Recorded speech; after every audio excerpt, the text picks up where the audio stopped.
Kidung Agung pasal 2 ayat 7 sampai dengan pasal 3 ayatnya yang kelima. Bapak Ibu, saudara yang terkasih dalam Tuhan, ya. Topik yang ada di hadapan kita dalam kitab Kidung Agung ini dan topik dari perikop yang kita baca ini tidak lain dan tidak bukan adalah masalah hubungan antara laki-laki dan perempuan. Topik ini atau subjek ini adalah sebenarnya subjek yang banyak sekali dibicarakan oleh dunia. Banyak sekali dibicarakan oleh dunia, baik itu dalam film. Berapa banyak, kalau misalnya semua film tentang cinta dihilangkan, yang ada unsur cintanya dihilangkan, mungkin film tinggal sekian persen, mungkin nggak nyampe 10%, saudara. Baik itu dalam lagu-lagu, ya, lagu dunia, kalau bukan tentang cinta, tentang apa lagi, ya. Baik itu dalam, ya, bahkan percakapan sehari-hari, dalam kehidupan sehari-hari, banyak sekali. Itu menjadi salah satu topik di dalam dunia ini. Dan ada sebagian orang Kristen yang merasa bahwa topik seperti ini ya, tidak baik untuk dibahas di gereja, tidak baik untuk dibahas di kalangan orang Kristen. Tetapi itu adalah sikap yang disayangkan, ya, karena bukan saja ini topik yang penting, ya, ini adalah topik yang alkitabiah. Karena Alkitab membahasnya. Alkitab memberikan prinsip-prinsip bagi kita tentang hal ini. Dan kalau orang Kristen tidak membicarakannya dalam konteks yang alkitabiah, kalau orang Kristen tidak menggali apa pengajaran Alkitab tentang hal ini, maka orang Kristen akan cenderung mengikuti standar dunia. Orang Kristen akan cenderung untuk ikut pengajaran dunia tentang hal ini. Oleh karena itu, saudara yang kasih Tuhan, saya ingin mengajak kita, ya, dan saya ingin mengajak kita untuk membahas topik ini. Dan topik ini adalah topik yang luas. Oleh karena itu, nanti saya akan bikin beberapa seri. Saya ingin berbicara mengenai hubungan laki-laki dan perempuan, mulai dari tahap yang paling mendasar, tahap ketertarikan satu dengan yang lain, seperti yang kita bahas hari ini, sampai ke tahap misalnya mungkin mempersiapkan untuk pernikahan, sampai kepada suami dan istri. Hubungan suami istri juga banyak dijelaskan di dalam Alkitab. Ada banyak sekali hal yang bisa kita pelajari di situ. Dan saudara yang kasih Tuhan, kita melihat di dalam kitab Kidung Agung ini, kitab eksistensi dari kitab Kidung Agung adalah suatu bukti bahwa ini adalah topik yang penting bagi Tuhan. Ya. Karena kitab Kidung Agung seluruhnya berbicara mengenai hubungan antara Salomo. Jadi kitab Kidung Agung ditulis oleh Raja Salomo. Dan kita tahu, mungkin Salomo terkenal dia punya 1000 istri, ya. Mungkin bukan contoh seorang kekasih yang paling baik, ya. Dia punya istri 1000, tetapi Kidung Agung ini ditulis waktu Salomo masih muda. Dan Salomo sepertinya sebelum dia punya begitu banyak istri, dia pernah punya suatu cinta sejati. Seperti inilah cinta sejati dia.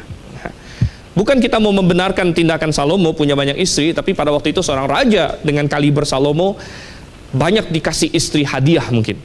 Dan banyak di banyak negara-negara pengen jalin hubungan politik, aliansi dengan dia dan memberikan kepada dia banyak, ya, anaknya, siapanya untuk dijadikan istri supaya bisa berbesanan atau bahkan berhubungan dengan Salomo, ya. Tetapi Salomo sepertinya dia memiliki cinta sejati yang dia tuliskan di dalam kitab Kidung Agung ini.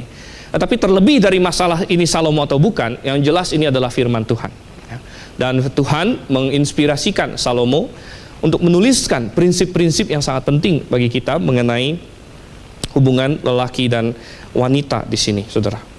Dan kalau kita lihat di dalam Kidung Agung pasal yang kedua yang tadi kita baca, dari ayat 7 sampai dengan pasal 3 ayat yang kelima, satu perikop di sini. Saya sengaja pilih perikop yang satu ini dari keseluruhan dari kitab Kidung Agung. Dan kalau kita baca kitab Kidung Agung, ada satu kalimat yang menjadi kalimat inti yang diulang 3 kali di dalam kitab Kidung Agung, dan yang tadi dalam perikop kita baca muncul 2 kali. Itu apa? Yaitu yang di ayat 7 dan di pasal 3 ayat yang kelima. Kalau Anda perhatikan ini sama. Dan nanti diulang lagi di pasal 8. Jadi 3 kali muncul dalam kitab Kidung Agung.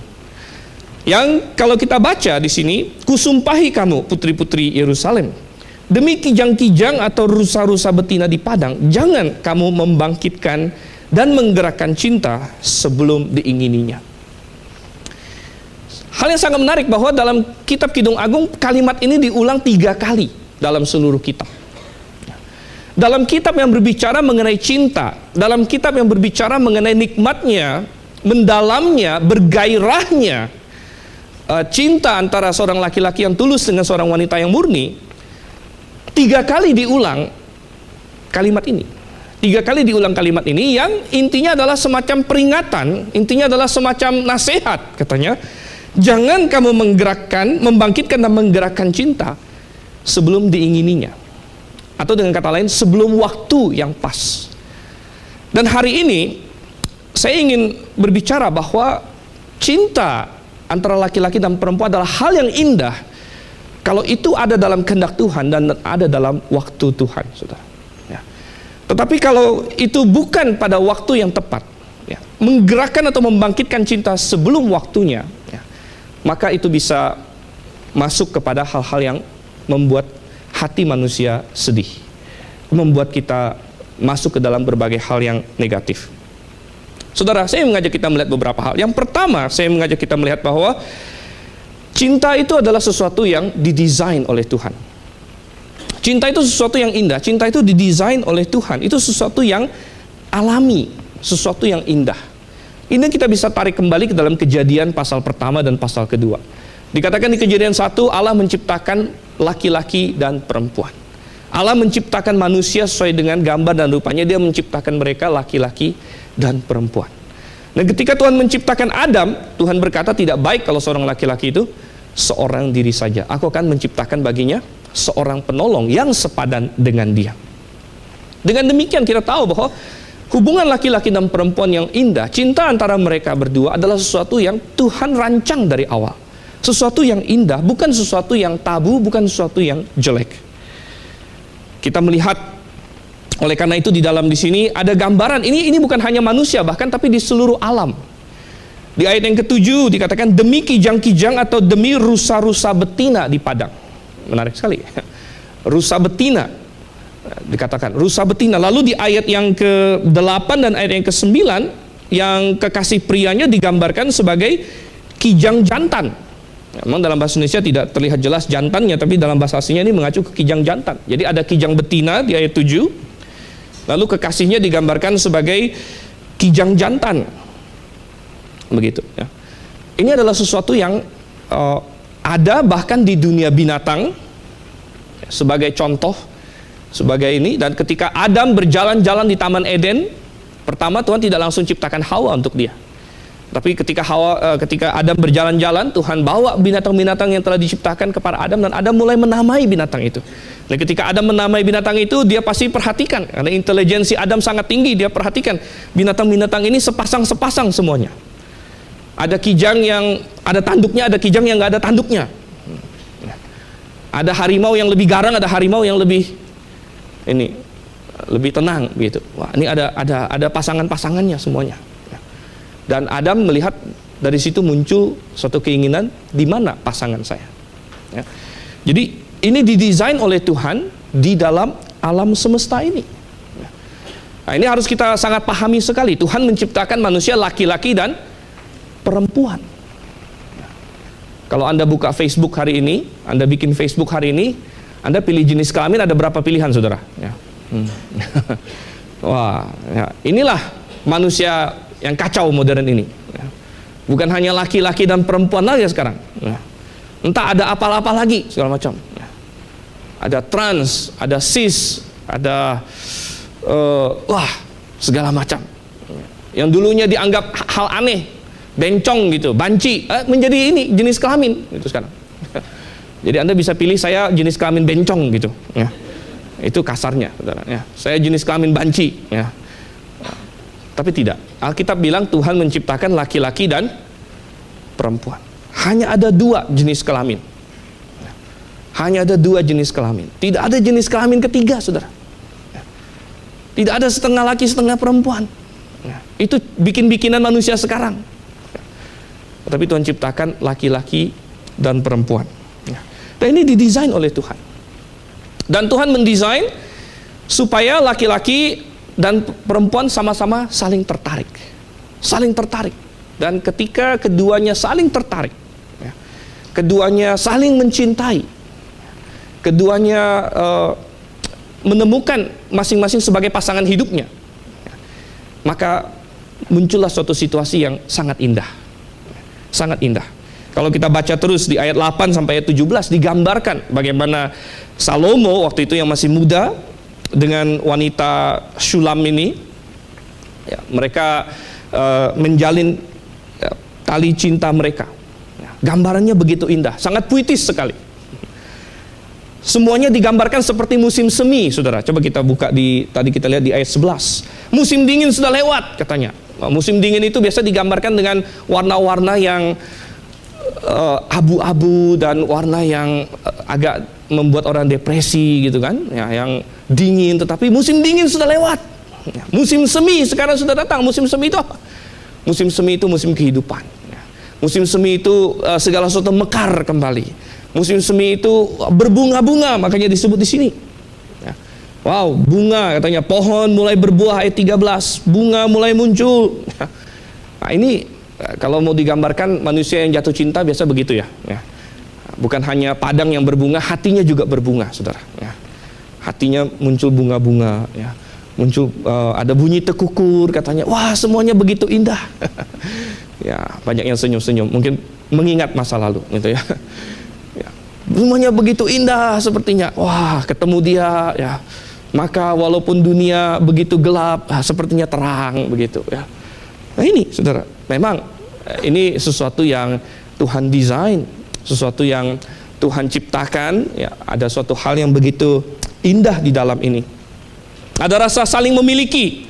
Di ayat 16 dikatakan, kekasihku kepunyaanku dan aku kepunyaan dia.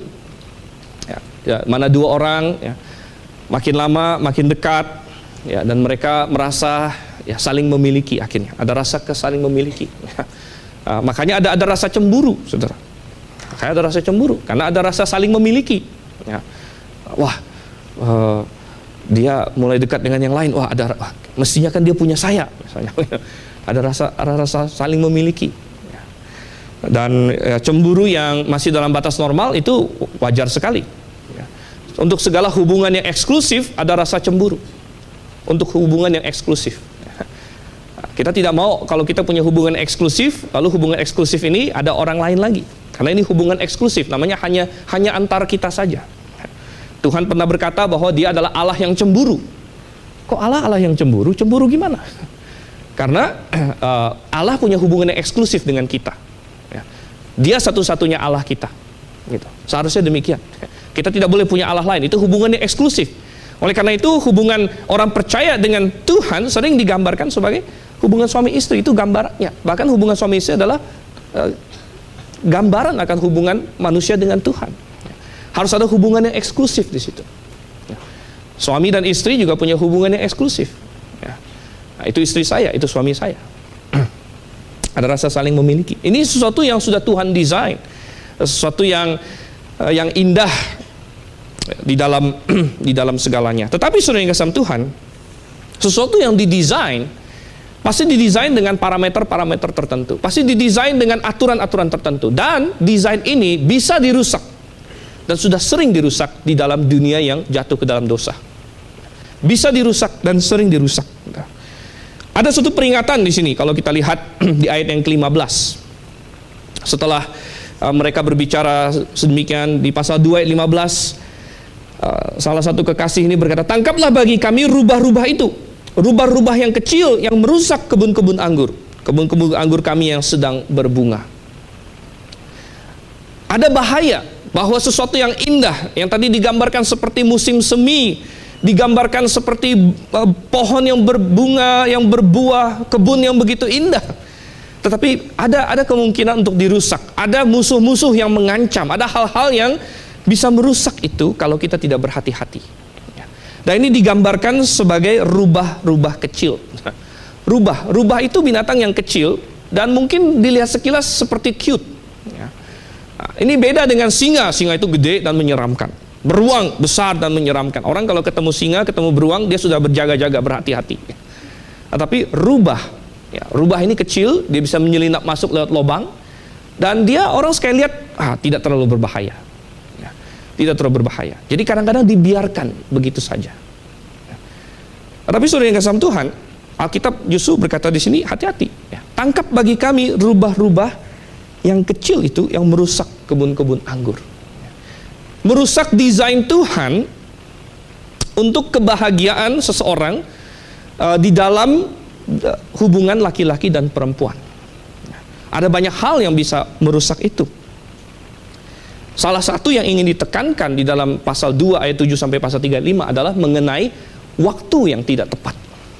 Oleh karena itu dikatakan, jangan kamu membangkitkan dan menggerakkan cinta sebelum diingininya. Tuhan sudah menciptakan hal ini, Tuhan mendesain hal ini sebagai hal yang begitu indah, tetapi Tuhan juga punya waktu yang baik untuknya. Dan kalau Anda tidak ikut waktunya Tuhan, maka bisa jadi desain itu menjadi rusak. Ada suatu perkataan yang perlu diingat selalu, sesuatu yang baik tetapi dilakukan pada waktu yang salah, itu bisa menjadi sesuatu yang tidak baik. Sesuatu yang baik tapi dilakukan pada waktu yang salah, itu bisa menjadi sesuatu yang tidak baik. Seringkali kita berkata, oh ya, sesuatu kalau baik ya makin cepat makin bagus. Belum tentu. Karena kadang-kadang ada waktu yang pas untuk itu. Misalnya Anda suka kue. Siapa di sini suka kue? Ya, saya rasa banyak kita suka kue di sini. Kue apa kue favorit Anda? Tentu ada resepnya. Ada resepnya. Dan Anda harus tunggu. Karena kalau kue itu sudah diikutin sesuai dengan resepnya, mulai dari membuat adonan, mulai dari dipanggang sekian lama, mulai kemudian ditambah dengan icingnya dan lain sebagainya, maka itu akan menjadi suatu buah yang, suatu kue yang begitu lezat, begitu enak, ya, begitu lezat. Tetapi hal yang begitu indah ini, kalau Anda ambil dan Anda mau tidak mengabaikan, atau Anda mau tidak mengikuti, tapi mengabaikan waktu-waktunya, maka itu menjadi sesuatu yang tidak enak. Anda berkata, ya ini sudah sesuai instruksi kok, tapi belum masuk ke oven ya, lama tunggu di oven ya. Saya dalam bentuk adonan, saya mau langsung makan gitu. Kira-kira enak nggak gitu? Ya, masih adonan Anda makan gitu. Ya. Wah, jadi nggak enak. Nah, ya. Ya, tetapi kita melihat bahwa itu yang banyak terjadi. Oleh karena itu, Alkitab mengatakan di sini, mengatakan demi kijang-kijang atau demi rusa-rusa betina di padang, jangan kamu membangkitkan dan menggerakkan cinta sebelum diingininya, sebelum waktu yang pas, saudara. Sebelum waktu yang pas. Saya sangat tertarik kenapa? Ya, karena saya pernah mengajar eksegesis kitab Kidung Agung kalau nggak salah 2 semester yang lalu. Kenapa disumpahinya demi kijang-kijang? Demi kijang-kijang, ya, demi kijang-kijang betina. Lalu yang laki-laki digambarkan kijang jantan lagi, gitu kan? Demi kijang-kijang betina. Oh, ternyata ya, si penulis ini ingin mengingatkan kita kembali akan dunia binatang juga. Anda tahu dunia binatang itu Tuhan desain juga. Tuhan desain, dan jantan dan betina Tuhan desain juga, mereka punya waktunya masing-masing. Makanya di dunia binatang ada namanya musim kawin, saudara. Nah, itu bisa kita observasi mulai dari anjing, kucing sampai binatang liar. Ya. Biasa kalau yang kucing pasti ribut tuh, yang ada kucing di atas. Ya. Itu lagi musim kawin kucing. Kijang juga punya musim kawinnya. Ya. Kalau waktu musim kawin kijang, yang kijang jantan itu berebut yang wanita. Jadi rupanya tujuan kijang punya tanduk panjang-panjang gede-gede itu ya, bukan cuma untuk melawan musuh rupanya, tapi untuk berebut wanita, saudara. Ya, jadi berebut yang betinanya. Jadi waktu musim kawinnya sudah tiba, kijang-kijang jantan itu beradu dia, trak ya, ini ya, saling menanduk satu dengan yang lain. Nanti yang kalah udah kalah. Nah, nanti yang menang dapat yang betina. Dan itu terjadi 1 tahun kira-kira 1 kali. Ya. Karena mereka menghabiskan waktu, energi banyak sekali untuk masalah ini. Sampai tanduk-tandukan, sampai luka-lukaan, semacamnya. Anda bisa bayangkan kalau tiap hari harus begitu, repot, nggak usah makan lagi, saudara. Ya. Ya. Makanya Tuhan batasin gitu. Udah musim kawinnya kijang udah setahun sekali gitu. Tuhan batasin. Makanya itu ada desain Tuhan di situ. Nah, kalau manusia tentu tidak sesimpel binatang. Tidak sesimpel binatang kita ada musimnya apa gitu, tidak. Tapi jelas bagi manusia Tuhan juga punya desain.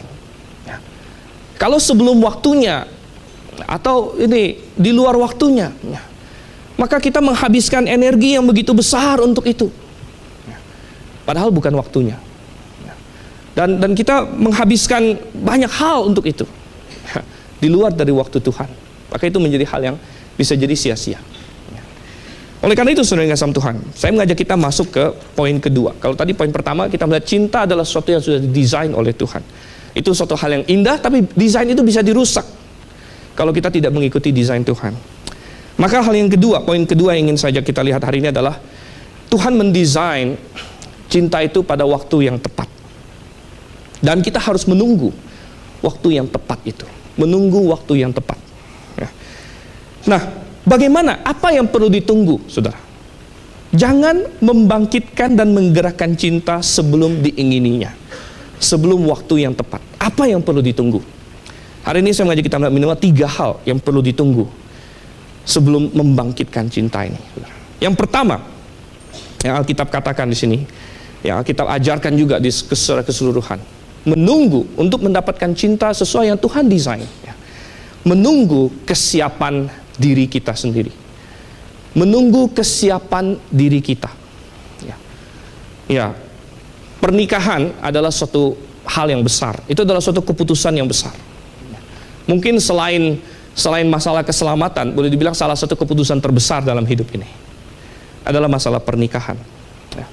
Dan kalau kita ingin memutuskan sesuatu yang sedemikian besar, maka kita perlu menunggu diri kita siap untuk membuat keputusan semacam itu.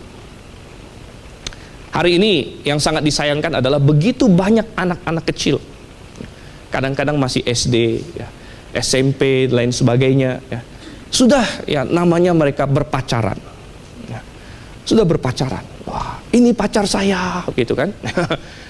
Kadang-kadang orang tuanya shock juga, wih, kok bisa udah punya pacaran? Belajar dari mana, begitu?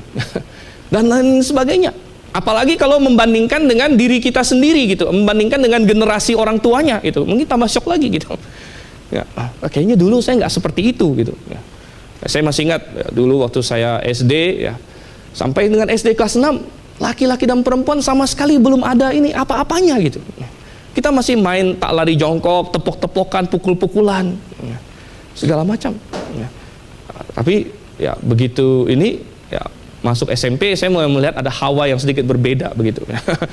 ada suasana yang sedikit berbeda. Memang terus terang umur saya kecil, karena saya masuk kelas 1 itu kelas 4, umur 4 tahun. Jadi umur 4 tahun saya sudah SD kelas 1, jadi masuk SMP saya baru 10 lah, 10 tahun, hampir 11 ya.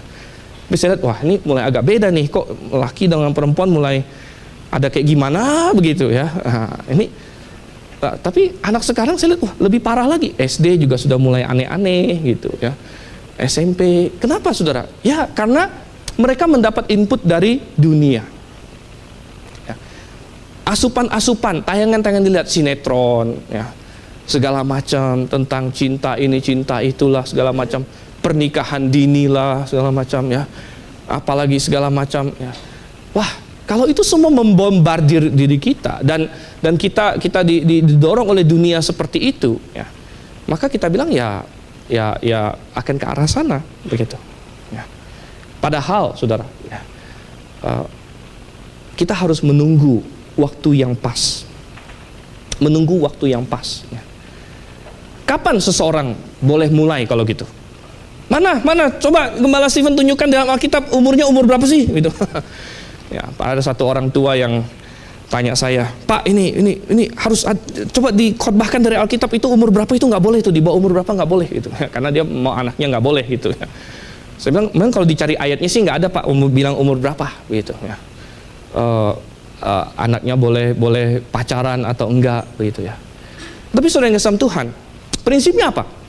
Prinsipnya adalah kita harus tahu dulu tujuan berpacaran apa. Tujuan seorang laki-laki dekat dengan perempuan apa. Seorang perempuan dekat dengan seorang laki-laki lalu mulai mencurahkan hati dan sebagainya. Tujuannya apa gitu. Tujuan yang dalam tanda kutip berpacaran itu apa gitu.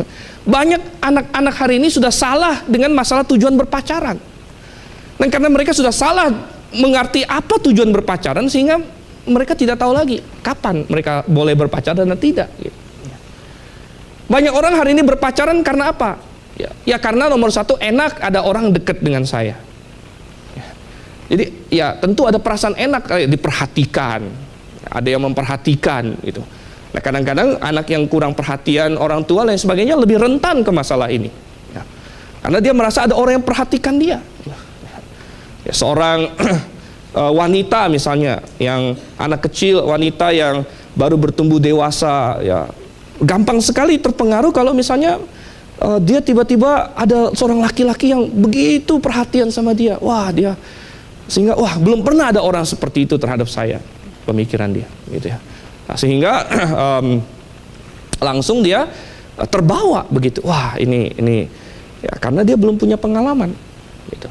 Seorang laki-laki juga yang baru menjadi seorang remaja, ya, mungkin karena peer pressure, ya, dia melihat ada semacam simbol kalau dia katanya punya pacar, ya.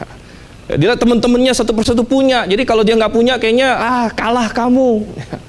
Kamu kurang sesuatu, ya. Kamu jomblo, yang lain sudah nggak tahu istilahnya apa, ya, double atau apa gitu kali ya. Kalah kamu, jadi ada suatu pressure bagi dia, gue harus cari pacar, ya. Saya harus punya gandengan, ya. Ya, pressure seperti ini, saudara, ya. Sehingga akhirnya seorang anak mulai berpacaran, ya, bukan lagi karena dia tahu apa tujuan berpacaran itu, apa tujuannya sebenarnya apa gitu, ya.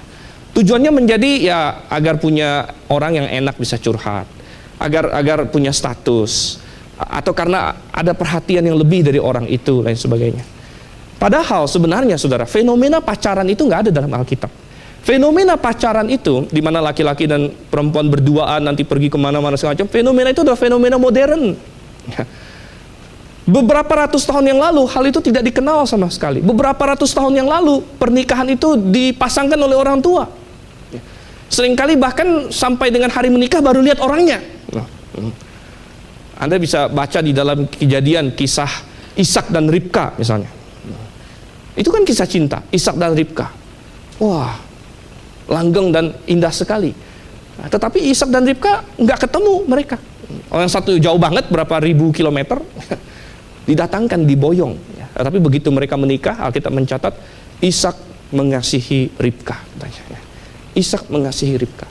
Jadi fenomena pacaran itu adalah fenomena yang agak sedikit modern sebenarnya, ya, yang beberapa ratus tahun yang lalu pun belum ada, ya. Tetapi bukan berarti pacaran itu pasti salah. Yang penting kita harus tahu tujuannya apa.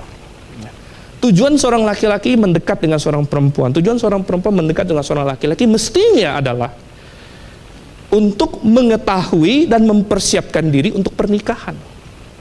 Untuk mengetahui apakah orang ini bisa menjadi calon suami saya, calon istri saya. Baru saya mulai berpikir seperti itu, gimana kita mengenal dia lebih dalam lagi, dan lain sebagainya. Oleh karena itu tidak ada suatu patokan umur, karena umur itu bisa berubah-ubah. Tetapi saya punya prinsip bahwa seseorang laki-laki ataupun perempuan sebaiknya baru boleh mulai berpacaran kalau dia sudah mulai bisa berpikir soal pernikahan. Ya. Kalau dia sudah mulai berpikir tentang kira-kira mungkin ya siapa yang atau berapa tahun lagi mungkin saya bisa menikah, ya, mulai mempersiapkan untuk itu. Ya.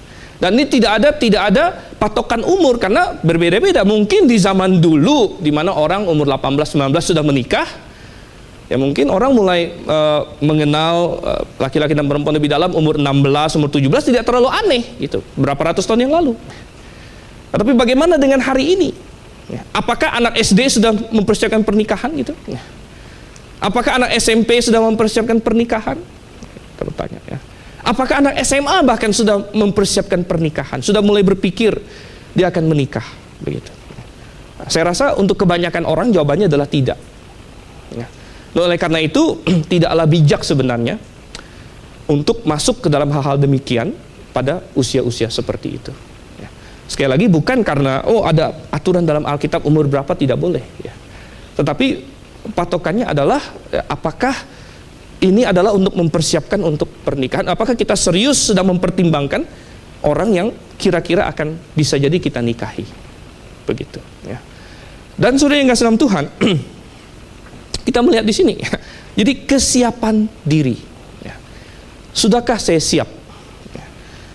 Saya ingin memilih pasangan hidup, apakah saya sudah cukup dewasa untuk bisa memilih pasangan hidup? Apakah saya sudah cukup dewasa untuk itu? Ya. Kadang-kadang kalau anak-anak jangankan pilih pasangan hidup, ya. Mau pilih cita-cita jadi apa aja masih berubah-ubah terus tiap hari. Ya. Kemarin bilang mau jadi astronot, ya. Besok bilang mau jadi presiden, gitu kan? Ya. Minggu depan bilang mau jadi tentara, gitu.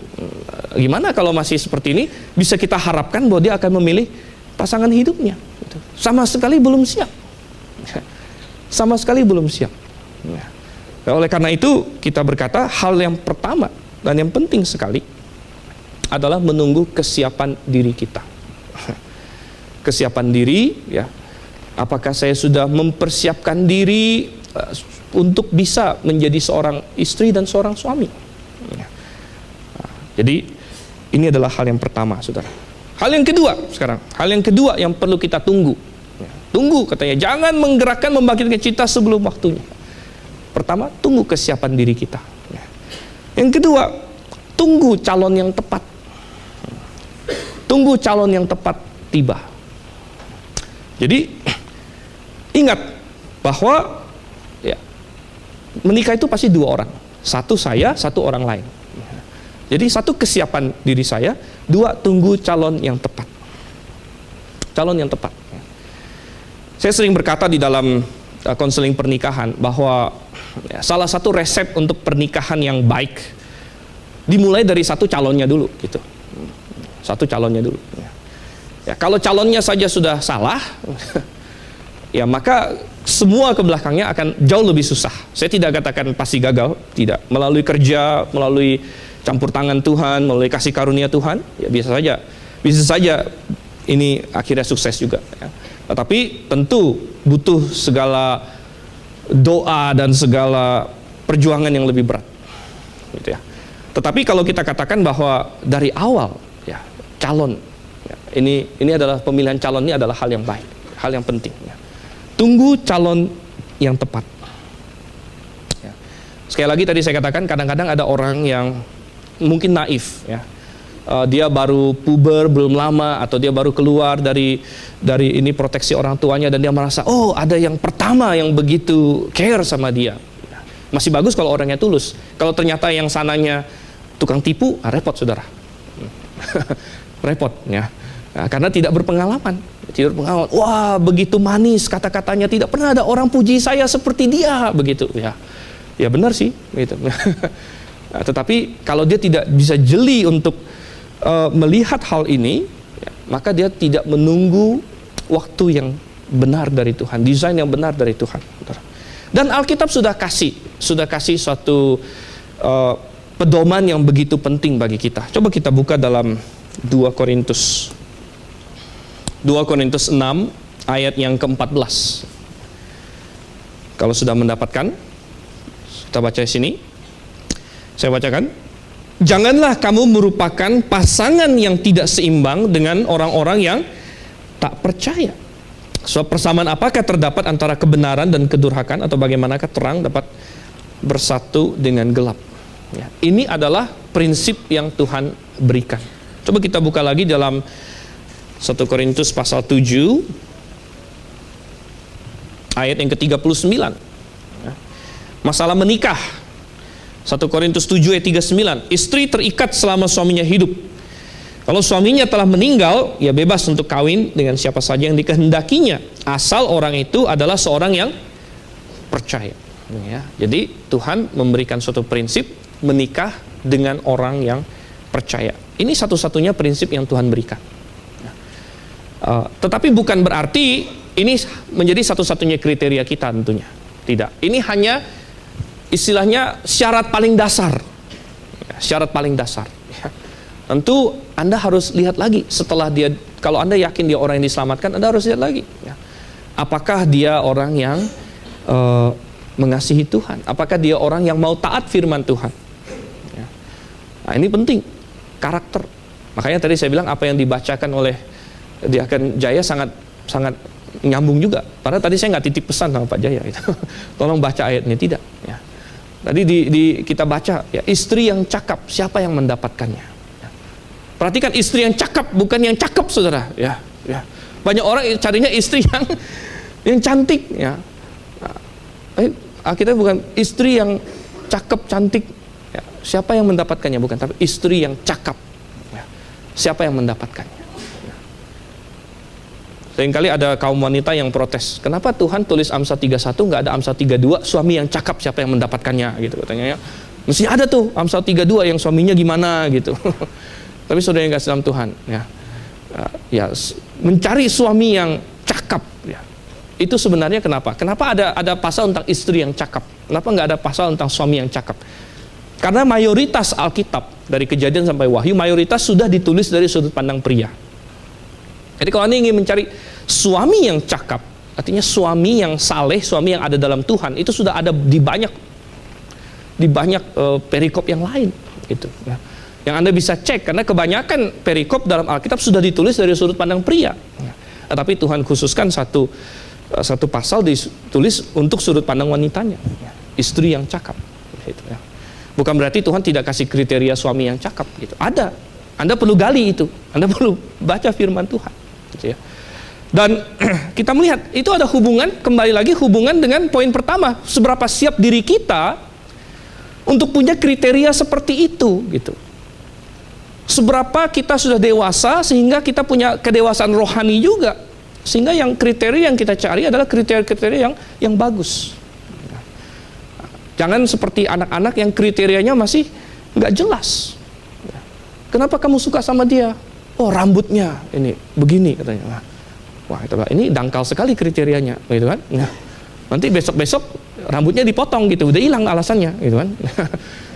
Lalu gimana dengan karakternya? Sudah bisakah kamu menilai karakter seseorang? Ya. Sudah tahukah kamu tentang kerohanian seseorang? Begitu. Ya. Nah, tadi jadi kesiapan diri membangun untuk mempersiapkan untuk hal yang kedua, kesiapan calon. Sudah adakah calon yang sesuai dengan yang Tuhan inginkan? Yang nomor satu, dia diselamatkan, orang yang percaya. Ya. Itu syarat dasar, itu bukan syarat satu-satunya, itu syarat dasar. Ya. Syarat dasar. Selanjutnya Anda boleh punya kriteria-kriteria yang lain. Ya. Asal Anda berikan dalam Alkitab. Misalnya saya ingin orang yang takut akan Tuhan, bukan hanya diselamatkan, tapi dia benar-benar hidup seperti orang yang diselamatkan, bukan cuma ngomong doang diselamatkan. Ya, tapi dia takut akan Tuhan, sebagaimana tadi di dalam Amsal pasal 31, begitu. Ya. Dia orang yang serius terhadap hal-hal dalam Alkitab. Itu adalah kriteria yang baik. Gitu. Memang Tuhan tidak kasih kriteria suku, tidak kasih kriteria ekonomi, tidak kasih kriteria yang lain-lain. Itu banyak hal memang sesuai selera masing-masing, saudara. Memang selera orang beda-beda. Ada juga yang 16 tahun seleranya 70 tahun, repot saudara ya. Walaupun tidak dilarang 100% oleh firman Tuhan, tapi mungkin ada sesuatu yang aneh di situ. Kalau saya lihat, aneh. Jadi menunggu calon yang tepat gitu. Menunggu calon yang tepat. Dan saudara, yang ketiga, yang terakhir ya. Jangan membangkit dan menggerakkan cinta sebelum diingininya. Tunggu waktu Tuhan. Apa waktu Tuhan? Yang pertama, tunggu kesiapan diri kita. Dua, tunggu calon yang tepat. Ya, ada. Ya. Dan yang ketiga adalah menunggu pernikahan. Menunggu pernikahan. Maksudnya apa, saudara? Coba kita kembali ke dalam Kidung Agung. Kembali ke dalam Kidung Agung, pasal yang kedua. Ya. Begitu seorang laki-laki dan seorang perempuan mulai menjalin cinta, ada suatu ketertarikan yang besar di antara mereka. Ini seperti magnet. Seperti magnet, benar-benar ya, ditarik, saling ditarik. Oleh karena itu kita melihat di dalam ayat yang ke-10 tadi di pasal 2 ya, mereka saling mengajak, ayo katanya, ayo, mungkin mereka pengen jalan-jalan bareng ya, mau lihat-lihat bunga katanya ya. Ayo katanya, ayo mari. Ya memang ya, namanya orang sudah begitu pasti mau ini melakukan aktivitas bersama ya, mau berduaan, itu adalah suatu hal yang alami. Tetapi firman Tuhan tetap mengingatkan ya, kalaupun kamu sudah siap secara rohani, kalaupun kamu sudah punya teman calon yang tepat, jadi dua, menunggu pertama sudah bagus, sudah dipenuhi ya, tetap tunggulah pernikahan. Tunggu pernikahan, menunggu pernikahan untuk keterlibatan fisik, saudara. Menunggu pernikahan untuk keterlibatan fisik yang bersifat seksual, yang bersifat intim. Ini yang Tuhan ingin katakan. Oleh karena itu, coba kita lihat di ayat yang ke-14. Ya, setelah membicarakan musim semi dan lain sebagainya, si kekasih ini menggambar merpatiku di celah-celah batu. Merpatiku di celah-celah batu, di persembunyian lereng-lereng gunung. Jadi dia menggambarkan kekasihnya seperti merpati di lereng batu. Itu maksudnya gambarannya apa? Bukan hanya gambaran indah merpati, tapi juga masih belum bisa sepenuhnya dijangkau oleh dia. Ya. Jadi masih seperti burung yang ada di lereng gunung batu. Ya. Benar, sampai nanti pernikahan. Ya. Sampai nanti pernikahan. Oleh karena itu, ada sebagian orang yang berkata, kitab Kidung Agung ini kitab yang porno, ada orang bilang begitu. Ya. Karena menggambarkan keintiman antara laki-laki dan perempuan. Dan memang ada gambaran keintiman laki-laki dan perempuan di pasal 4 terutama, pasal 5 dan pasal 6. Tetapi satu hal yang harus diingat adalah bahwa itu adalah setelah pernikahan. Jadi mereka menikah di pasal 3. Coba kita lihat pasal 3. Tadi kita nggak sempat baca dari pasal 3 ayat 6 sampai dengan ayat yang ke-11. Ya. Dari pasal 3 ayat 6 sampai ayat 11. Di situ mereka menikah. Ya, Salomo katanya. Salomo menikah nih di ayat 9. Salomo membuat baginya tandu dari kayu Libanon, ya. Tiang-tiangnya segala macam. Ayat 11, hai putri-putri Yerusalem, putri-putri Sion, keluarlah, tengoklah Raja Salomo dengan mahkota yang dikenakan padanya oleh ibunya pada hari pernikahannya, pada hari kesukaan hatinya. Jadi ini memuncak sampai kepada hari pernikahan. Dan yang tadi di ayat 1, pasal 3 ayat 1 sampai ayat 5 adalah si mempelai wanita, atau makanya Elai kasih judul di situ, impian mempelai wanita. Adalah ketika dua orang sudah begitu saling mencintai sampai akhirnya mereka menginginkan satu dengan yang lainnya, maka masuklah ke tahap pernikahan. Makanya tadi di ayat yang pasal 3 ayat yang keempat, tak kulepaskan dia sampai kubawa dia ke rumah ibuku. Jadi ini sudah peminangan. Jadi karena mereka sudah makin dekat, makin saling mendambakan satu dengan yang lain, akhirnya mereka masuk ke dalam tahap pernikahan. Si mempelai wanita membawa calonnya ketemu ibunya, gitu, untuk membicarakan masalah pernikahan. Nah, dan memang ujung-ujungnya ke sana, saudara. Ya. Ujung-ujungnya ke sana, kepada suatu pernikahan. Tetapi ya, yang firman Tuhan ingin katakan dan ajarkan terus-menerus adalah hormati batas-batas yang Tuhan berikan, kapan sebelum pernikahan, kapan setelah pernikahan. Ya. Ada hal-hal yang oke setelah pernikahan, keintiman ya, antara laki-laki dan perempuan, silakan. Tetapi hormati batasan yang Tuhan berikan sebelum pernikahan. Gitu. Ini yang Tuhan terus ingatkan sebenarnya ya, kepada manusia. Dan coba kita buka dalam Kejadian pasal yang kedua. Kejadian pasal 2 mengenai pernikahan di ayat 24. Ini ayat yang sangat mendasar sekali tentang pernikahan.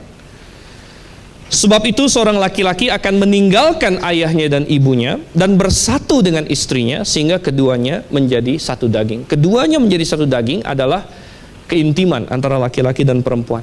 Tetapi ini ditaruh sebagai fase terakhir dari pernikahan. Pernikahan itu pertama ada fase sosialnya.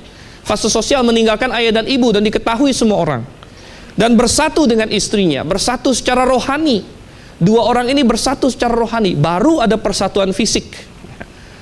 Tapi dunia hari ini ingin lompat ke persatuan fisiknya, ingin lompat ke intiman dagingnya, ya, tanpa ada persatuan rohaninya. Sehingga yang terjadi adalah kekacauan. Yang terjadi nanti adalah kehancuran hati. Yang terjadi adalah kehancuran hidup bisa jadi nanti. Ya. Karena mereka melompat kepada keintiman menjadi satu daging tanpa ada persatuan ya, sebelumnya. Dan apa yang Tuhan desain mestinya sudah bersatu terlebih dahulu, baru ada keintiman dilanggar total. Ya. Sehingga keintiman berjalan sendiri.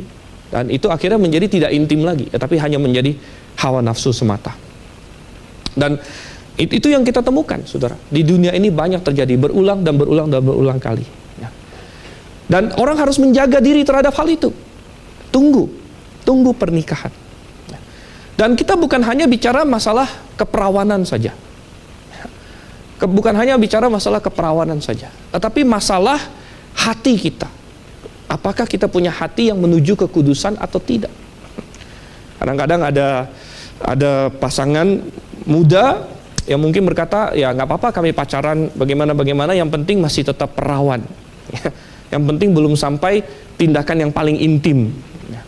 Tapi saudara yang kasih Tuhan, sebenarnya Tuhan mendesain manusia itu memiliki respon keintiman yang ya sudah dimulai semenjak jauh-jauh sebelum misalnya tindakan persetubuhan. Ya, persetubuhan itu puncaknya, tetapi respon ke seksual manusia itu sudah dimulai jauh sebelumnya. Ya, mulai dari sentuhan-sentuhan pada bagian tertentu, ya, mungkin kata-kata dan sebagainya, yang semuanya memimpin sampai kepada puncaknya adalah persetubuhan. Dan banyak orang muda salah berpikir, yang penting saya belum bersetubuh, ya. Yang lain, ya saya masih oke, gitu. Ya. Masih main-main semua yang lain, gitu. Tapi ini akan gagal karena akhirnya apa? Mereka main-main api, tadinya bilang asal kita jangan bersetubuh. Tetapi mereka lupa bahwa Tuhan mendesain tubuh manusia sedemikian rupa, kalau dia sudah terangsang akan sangat sulit untuk mengerem sampai ke ujungnya, gitu. Itu seperti orang buka mobil gitu, yang penting saya jangan nabrak tembok itu, gitu. Tapi dia sikat 100 km per jam, gitu kan, sampai 5 meter dia bilang rem sekarang, gitu. Hasilnya apa? Nabrak, gitu. Sehingga banyak sekali orang muda tahu bahwa tidak boleh saya intim dulu, tidak boleh saya bersetubuh dulu sebelum pernikahan, tetapi karena mereka berpikir pokoknya ini ada tembok yang saya nggak boleh tembus, tapi semua yang sebelumnya saya main-main aja nggak apa-apa di sini, ya repot, karena tubuh manusia sudah Tuhan desain supaya ketika itu sudah di start, makin lama makin dekat ke tembok ini makin susah untuk direm, gitu. Sehingga banyak yang kebablasan. Dan mereka akhirnya bilang, tadinya kami tidak mau Pak, ya terbawa, gitu, ya, terbawa emosi sesaat dan sebagainya. Kenapa? Karena mereka sudah memulai proses itu, gitu. Ya, sudah memulai proses itu sebelumnya. Dan oleh karena itu ya kita bukan bicara mengenai hanya masalah menjaga keperawanan saja, ya, tapi bicara mengenai janganlah memulai proses seksual, janganlah memulai proses keintiman sebelum pernikahan. Dan proses keintiman itu bukan masalah keperawanan saja, tetapi segala proses mulai dari sentuhan-sentuhan pada bagian-bagian tertentu dan sebagainya, itu sudah dimulai dari jauh-jauh sebelumnya. Dan jangan lakukan itu sebelum Anda menikah. Gitu. Coba kita buka dalam Ibrani. Ibrani pasalnya yang ke-13. Ibrani pasal 13, ayatnya yang keempat. Dikatakan di sini, hendaklah kamu semua penuh hormat terhadap perkawinan, dan jangan kamu mencemarkan tempat tidur, sebab orang-orang sundal dan pezinah akan dihakimi Allah. Intinya Tuhan sudah bilang, Tuhan kasih peringatan gini, aku menciptakan pernikahan sebagai desainku untuk memenuhi kebutuhan keintiman manusia. Tetapi hormati ini dengan cara di luar ini jangan lakukan. Di luar ini jangan dimulai. Karena kalau kamu memulainya, kalau kamu melakukannya di luar ini, kamu tidak menghormati pernikahan yang telah Tuhan ciptakan. Dan itu Tuhan bilang, aku akan menghukum. Orang-orang sundal akan Tuhan hukum. Nah, saudara yang kasih Tuhan, apa risikonya kalau kita melanggar? Risikonya banyak, saudara. Risikonya banyak. Begitu banyak orang yang nantinya karena sudah mendahului Tuhan, mendahului pernikahan, akhirnya nanti setelah menikah pun dia bisa jadi memiliki pandangan yang tidak sehat mengenai keintiman. Dia punya rasa bersalah, ya. Dia punya beban psikologis dan sebagainya. Ada banyak hal yang bisa terjadi. Oleh karena itu, ya, apa yang Tuhan katakan itu sudah benar. Jangan. Belum lagi masalah kesaksian. Kesaksian. Kita adalah duta-duta Kristus. Kita adalah orang-orang untuk mencerminkan Kristus di bumi ini. Oleh karena itu kita harus berlaku sebagaimana duta-duta Kristus. Ada orang berkata, ini kan hidup saya, terserah saya lah. Tenang dulu, ini kalau Anda orang percaya, kalau Anda sudah percaya Tuhan, ini bukan hidup Anda lagi. Ini bukan hidup saya lagi, tetapi ini hidup yang sudah dimiliki oleh Yesus Kristus sebenarnya. Kadang-kadang orang kalau mau ditegur, apalagi kalau masalah pacaran, masalah hubungan laki-laki dan perempuan, sering berkata, ini bukan urusan orang lain, ini urusan pribadi saya. Benar saudara, ini urusan pribadi. Tetapi ingat, kita masing-masing adalah milik Tuhan kalau kita mengaku kita sudah percaya kepada Yesus Kristus. Jadi ini urusan Tuhan. Urusan Tuhan. Dan Tuhan memberitahukan kepada kita. Alkitab berkata, abstain from all appearance of evil, 1 Tesalonika dikatakan. Jadi jauhilah segala yang nampaknya seperti kejahatan. Nampak seperti kejahatan. Itu harus dijauhi. Jangankan yang jahat, yang nampak seperti kejahatan pun dijauhi. Dan ingat, ini berlaku juga bagi yang sudah menikah. Mungkin ada yang berkata, ini hari ini khotbah untuk yang belum menikah. Memang titik beratnya pada itu. Tetapi bagi orang yang sudah menikah, hormati pernikahan. Hormati pernikahan. Jangan lari keluar. Ingat, ada hubungan eksklusif antara suami dan istri. Jangan kacaukan pernikahan orang lain. Jangan kacaukan pernikahan diri sendiri. Karena ini adalah hubungan yang eksklusif. Dan ingat, kesaksian kita. Kesaksian. Anda bilang, saya ingat, mungkin ada yang membaca juga, ada berita ya di Amerika kan sekarang presidennya Donald Trump. Donald Trump ini memang orang agak aneh sendiri. Tapi wakil presidennya sekarang namanya Mike Pence. Sempat beberapa bulan lalu muncul cerita orang-orang liberal serang Mike Pence karena muncul berita bahwa Mike Pence tidak mau Mike Pence tidak mau makan sendirian dengan wanita yang bukan istrinya, kecuali ada istrinya ikut. Jadi dia tidak mau kayak dinner berdua saja dengan seorang wanita, kalau nggak ada istrinya. Wah, itu orang liberal langsung habis-habisan serang si Mike Pence karena Mike Pence, saya tidak tahu iman dia seberapa kuat karena dulu dia orang Katolik dan sebagainya, tapi minimal dia seorang konservatif. Dan dia punya rule seperti itu untuk dirinya sendiri. Dan orang liberal langsung serang dia. Wah, ini Mike Pence ini dari zaman batu kali ini. Wah, atau jangan-jangan dia nanti tergoda oleh mereka ejek-ejek dia bakal tergoda oleh sirup. Di Amerika ada satu sirup mereknya Mrs. gitu. Nanti tergoda sama si Mrs. itu, sirup itu katanya. Jadi mereka olok-olok si Mike Pence. Tapi Mike Pence berkata, enggak, supaya saya tidak digosipkan orang, supaya saya tidak bisa diserang oleh musuh-musuh saya, karena namanya politik ada musuh nggak? Banyak sekali. Supaya saya tidak diserang oleh musuh-musuh saya, supaya saya tidak digosipkan orang, saya nggak mau ini dinner dengan seorang wanita sendirian, tanpa saksi, tanpa istri saya, gitu ya. Saya tidak mau melakukan itu. Gitu. Bukan karena lalu dia takut, nanti dia langsung selingkuh sama dia, bukan. Tapi dia mau menjaga kesaksiannya. Menjaga kesaksiannya.